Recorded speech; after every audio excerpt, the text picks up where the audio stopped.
గతంలో మిర్చి యార్డులో వ్యాపారం కానీ మిర్చి యార్డులో అధికారుల వ్యవహార శైలి ఇష్టారాజ్యంగా ఉండేదని, ఇప్పుడు సిస్టమ్ మారింది అని, పారదర్శకతతో కూడిన వ్యవహారం మిర్చి యార్డులో ఉండేలా కూటమి ప్రభుత్వం చర్యలు తీసుకున్న విషయం అందరికీ తెలుసని వ్యవసాయ శాఖ మంత్రి అచ్చెన్నాయుడు అన్నారు.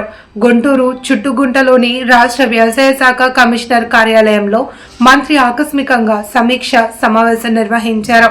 సమావేశాన్ని ఉద్దేశించి మంత్రి మాట్లాడుతూ, దేశంలోని అతిపెద్ద మిర్చి యార్డ్ గుంటూరు మిర్చి యార్డ్ అని, మిర్చి యార్డులోని సమస్యలపై అధికారులతో, కమిషన్ ఏజెంట్స్తో, ట్రాన్స్పోర్ట్స్తో మరియు రైతులతో సమీక్షా సమావేశం జరిపామని, గత సంవత్సరంలో మిర్చి యార్డులో ఉత్పన్నమైన సమస్యలు మరలా పునరావృతం కాకుండా పూర్తి స్థాయిలో చర్యలు తీసుకోవడానికి ముందస్తు సమావేశం ఏర్పాటు చేశామన్నారు. ముఖ్యమంత్రి గారి దగ్గర మీటింగ్ పెట్టి స్పష్టమైన ఆదేశాలు ఇచ్చాం. మొత్తం మోనోపోలీ అంతా తగ్గింది.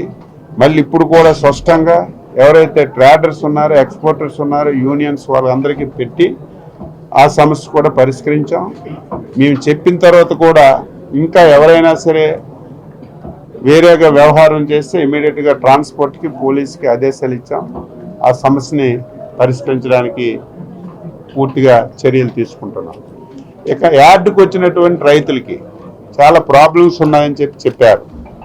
ఒకటి, భోజన సదుపాయాలు ఎప్పుడో ఫిబ్రవరిలో పెడతారు. ఇప్పుడే మనకు స్టార్ట్ అయింది అరైవల్స్ కాబట్టి ఒక వారం రోజుల్లో వెండర్స్కి అందరికీ ఫైనలైజ్ చేసి ఎంతమంది వస్తే అంతమందికి భోజన సదుపాయాలన్నీ కూడా ఏర్పాటు చేయమని చెప్పాం. ఈరోజు ఏదైతే మనం డార్మెంటరీ ఉందో అక్కడ సరిగా క్లీనింగ్ కానీ బెడ్షీట్లు కానీ సరిగా లేవన్నారు, అవి కూడా సరి చేస్తాం.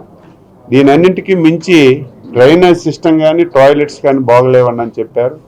ఇప్పుడే మా ఎస్సీ మార్కెటింగ్ చెప్పాం. ఇమీడియట్గా వెళ్ళి ఎక్కడైతే మనకి డ్రైనేజ్ ప్రాబ్లం ఉందో, అదనంగా టాయిలెట్స్ ఉన్నాయో ఉన్నవి బాగు చేయాలో అవన్నీ కూడా యుద్ధ ప్రాతిపదికన అన్ని సరిచేయడానికి ప్రభుత్వం ఎప్పుడు సిద్ధంగా ఉంటుందని చెప్పి తెలియజేస్తుంది.